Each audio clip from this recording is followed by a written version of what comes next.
Okay, so we're going to go over the parts of the microscope, and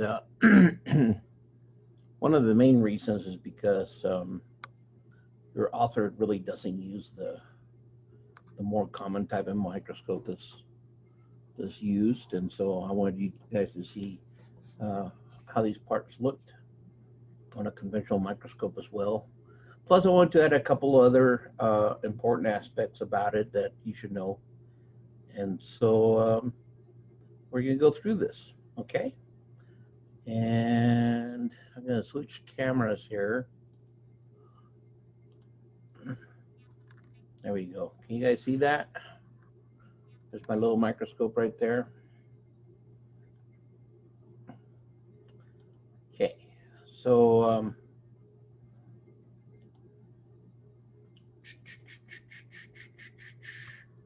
there we go. Trying to see it properly.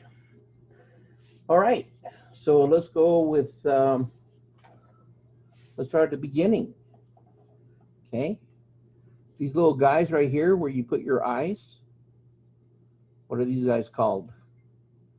Your author calls them the eyepiece, but really they're usually called the oculars because they go to the oculum, which is your eye. Okay, so these are your oculars, and as you can see, your author has a microscope that has a single ocular on it, and this one has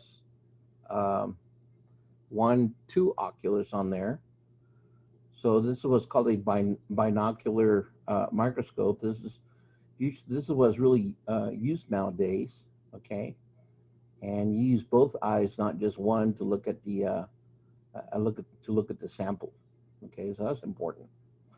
So anyway, starting at the top, we have the eyepiece or the ocular, and then the next part, which this microscope does not have, is called the body tube, and that would go between the ocular and another piece that your author doesn't address, which is called the head. Okay, so if we turn this guy to the side like this, you can see that there's a well-defined piece right here. Okay, this is called the head, and what this head has, obviously, this is where we mount the oculars. Okay, but this is also where we have the camera, and we have the prism that allows the information to come up from the objectives onto the oculars. So this is called the head, this entire piece right here. And in the microscope that your author has, between the eyepiece and the head, we have this long tube that we call the body tube. Okay. So the body tube. And then this next piece I really want to talk about because it bothers me the way that your author has it addressed. What your author has is it points at this whole thing right here,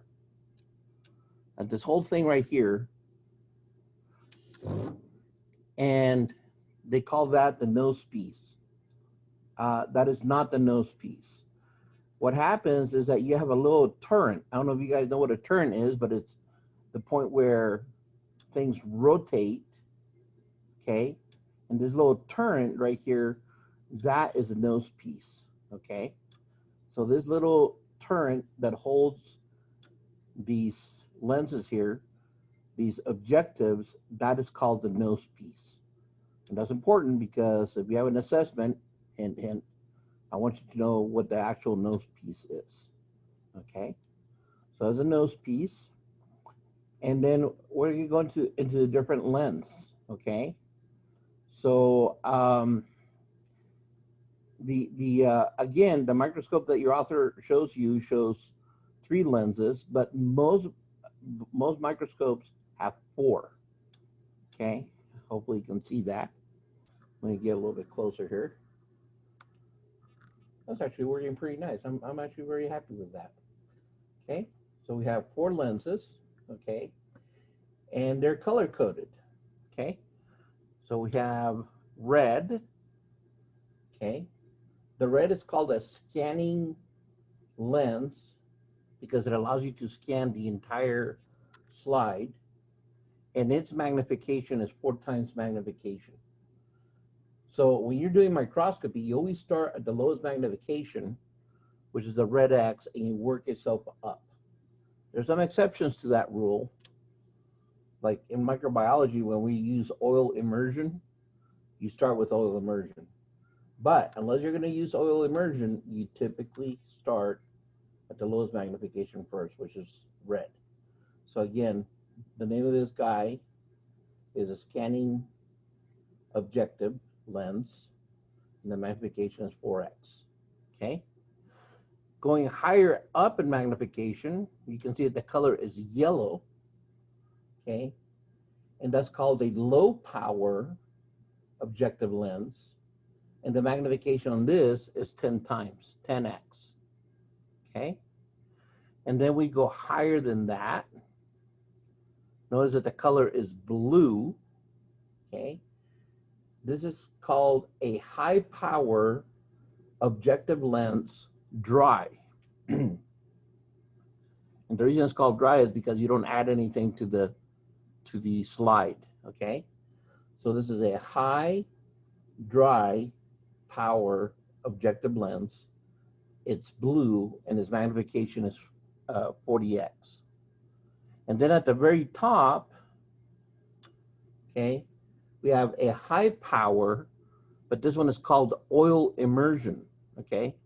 And what happens is that when you put your slide on the stage, okay, you put oil on there, and it actually makes everything slightly smaller, but more information makes it into the objective, and so it increases the resolution of what you're seeing.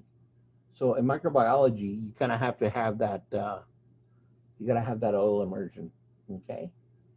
So you should know the colors, you should know the names, and you should know the magnifications. Okay, most microscopes have, well, that I know of, have what's called a stage, okay? So if you look on here, let's bring this thing down so you guys can see it. Whoops. There we go. That worked better. It has a stage. See the stage? Now the stage is where you put, this thing is so dusty. The stage is where you put your slide, okay? Now there's 2 different types of stages. There's static stages, and then there's this guy, which is called a mechanical stage. And in case you want to know what a mechanical stage does, it has these 2 little guys right here that move the stage vertically and horizontally. See that?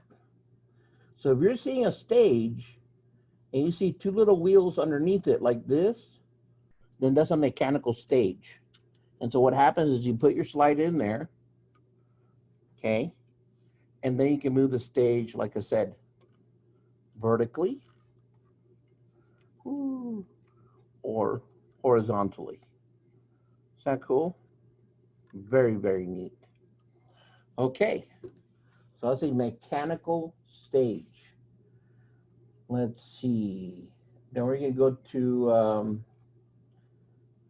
a stage clip, okay?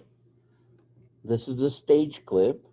If this is a stage, then this little clip that holds the slide in place, that's called the stage clip. Okay, that's easy. Let's see. Now, this is something that gets a lot of people confused. So, usually what happens is that you have a little arrow pointing under here. Here, you know what? It just occurred to me that I have a light. Oh, look at that. So, usually have this nebulous little arrow pointing up here up here, and they say, there, that's your condenser, okay? And most people have no clue what that means. Well, really, a, bet, a better way of looking at it is you turn the microscope down this way, and you see this lens right here. Do you see that lens? That lens condenses or focuses the light from your light source down here. That's why this top part is called the condenser, because it has that little lens there, okay? So it's a condenser. And then the next one that's a little bit peculiar is the iris diaphragm. I don't know if I can show you that or not. Maybe I can, maybe I can't. I shall try.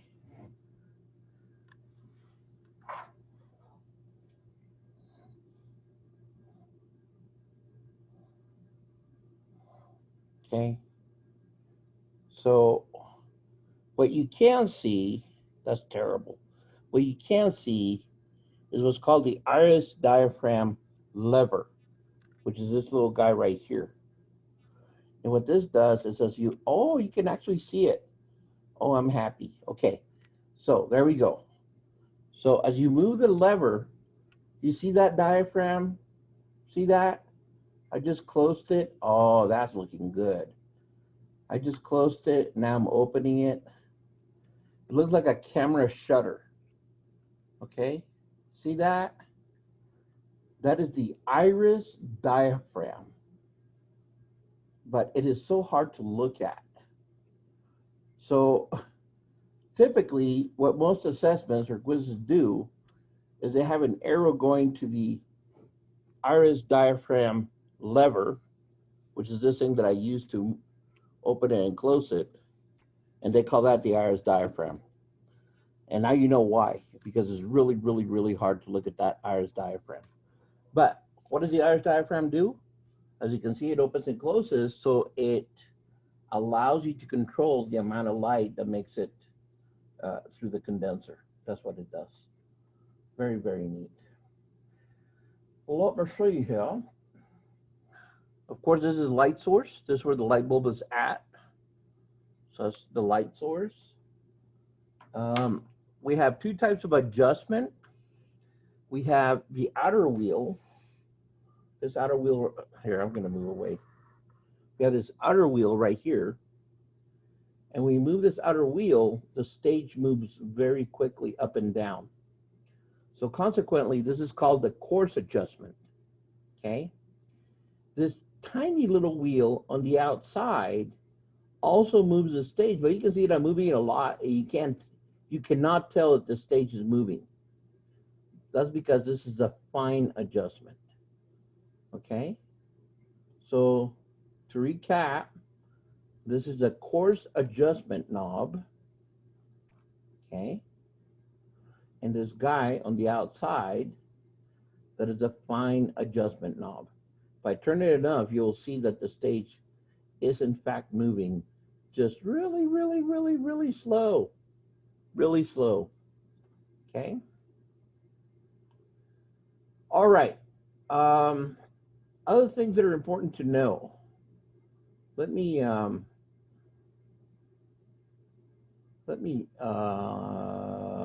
come back to me.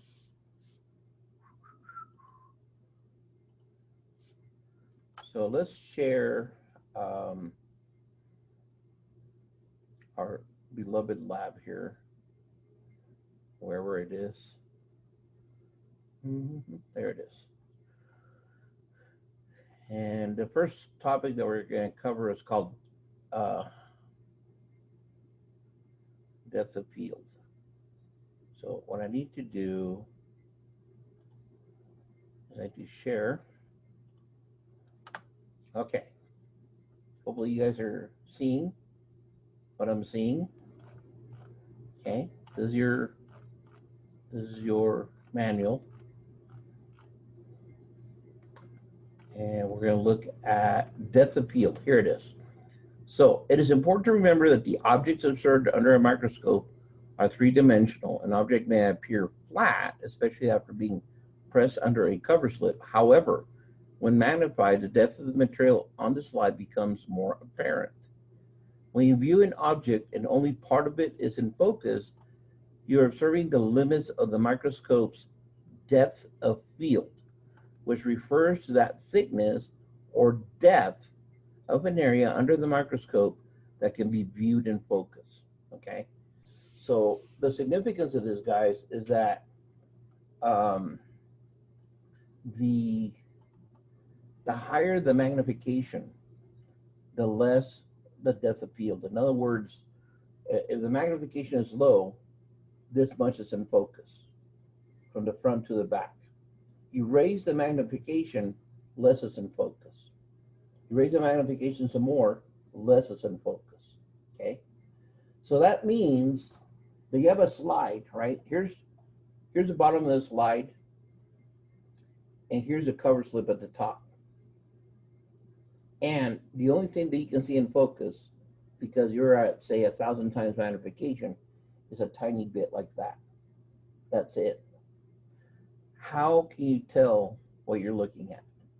By looking at a tiny little slice of that big object. The short answer is you can if you just stand there. So what you have to do, okay, what you have to do is you have to play with the fine adjustment knob so that you focus towards the top of the object and then towards the bottom of the object. And then you focus towards the top of the object and then you focus towards the bottom of the object. And what your mind does is it starts to intuitively build a three-dimensional construct of that object. So you can tell the difference between a seasoned microscopist and a brand new microscopist, because the seasoned microscopist is doing this with a microscope the entire time. They never ever stop adjusting the fine adjustment. They're always fiddling with it, okay? And again, the reason that they're fiddling with it is because they are aware that the depth of field is terrible, and consequently, in order to understand what it is that they're seeing three-dimensionally, they must focus through all the layers of that object. Okay, very, very neat. Okay.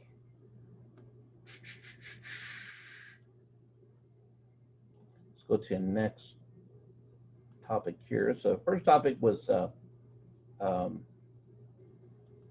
depth of field. The next one I'd like to cover is total magnification. Okay. How do you calculate total magnification? Well, let's go to our microscope. So here's our beautiful microscope here. Let me bring you up. You can see it. There we go. And what we can see from here is that we have obviously oculars, right? And I don't know if you can, well, I don't know if you can read it on here.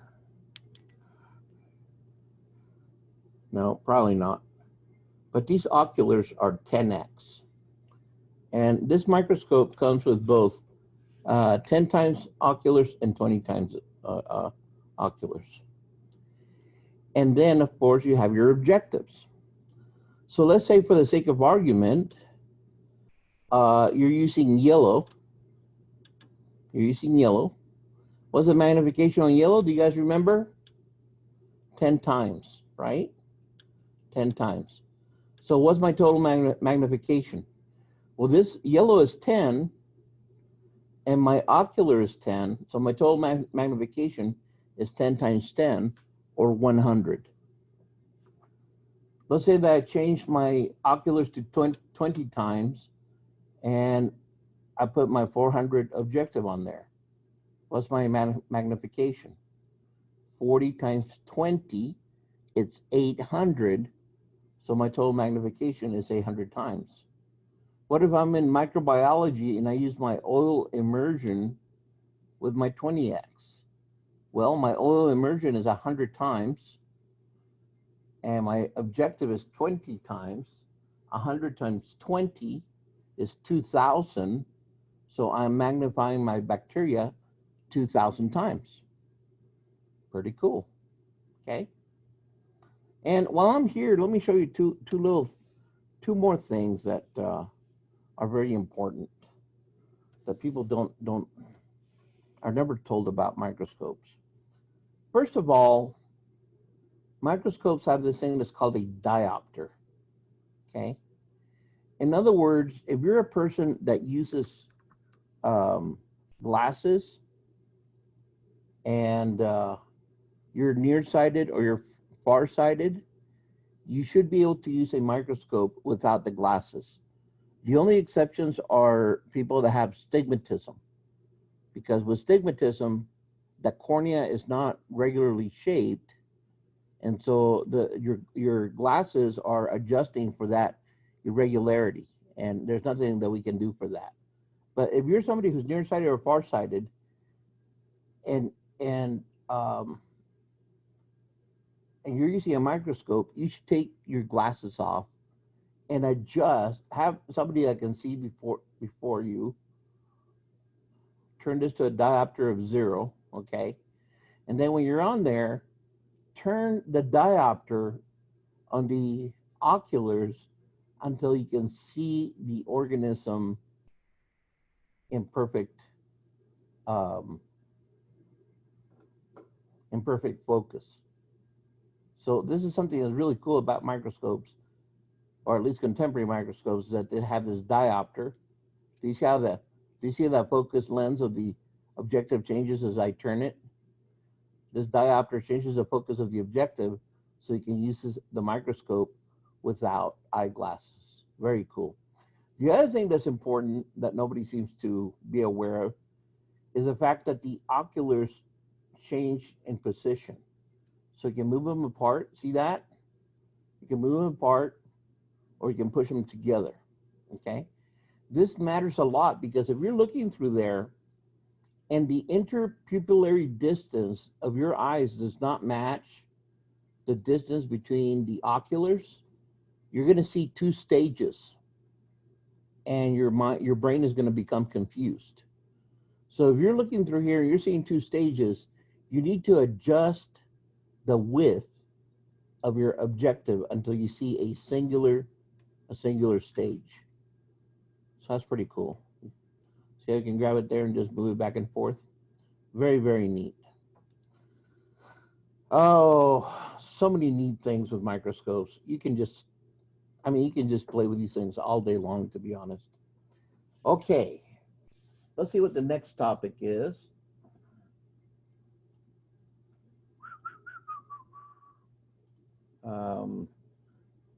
Total magnification, working distance. Okay, let's see if our author talked about working distance. If he doesn't, I will. Okay, so no worries. Let's see. And the answer is he did. So let's go here. Let's go here.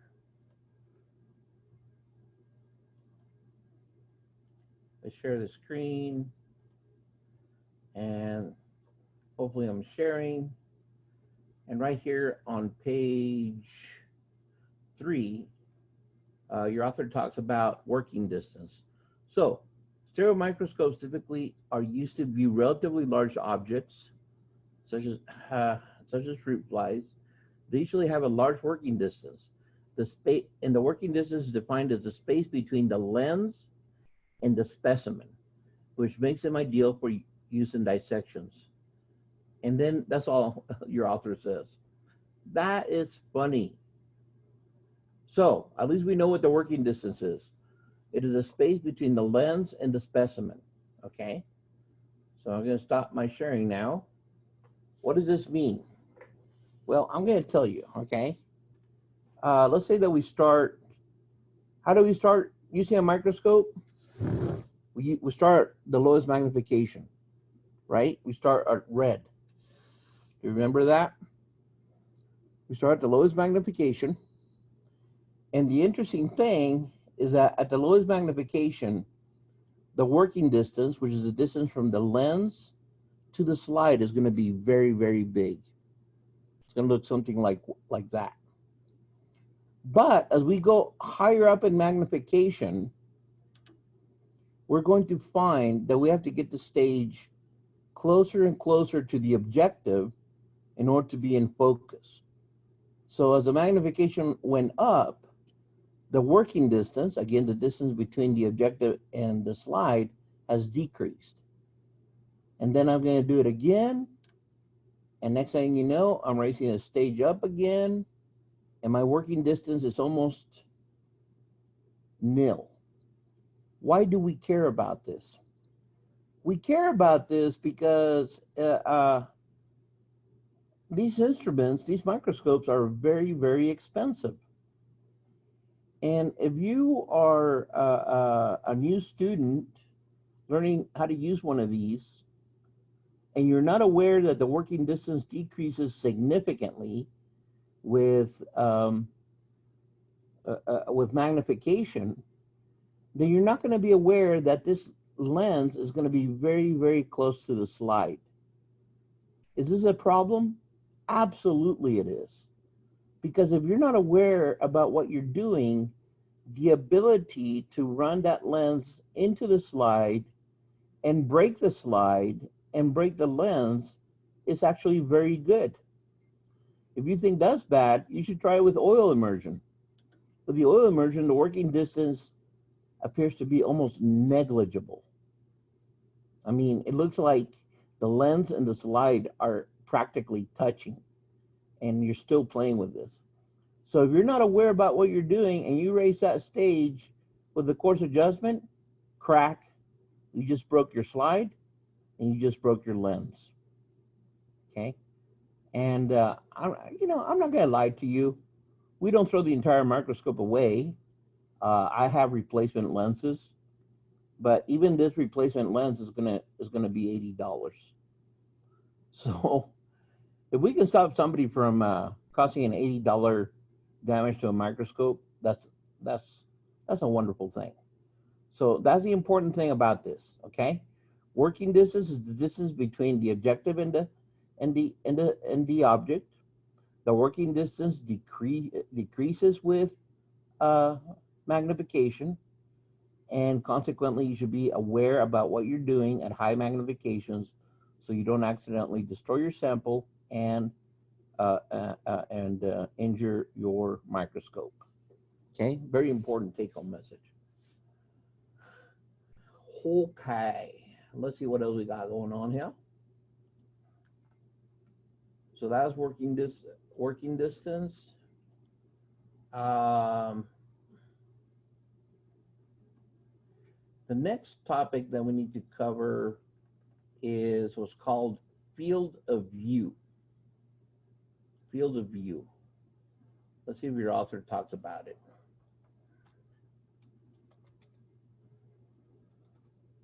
Oh, sure does. I don't know why I'm surprised. Okay, let's go back to sharing this thing.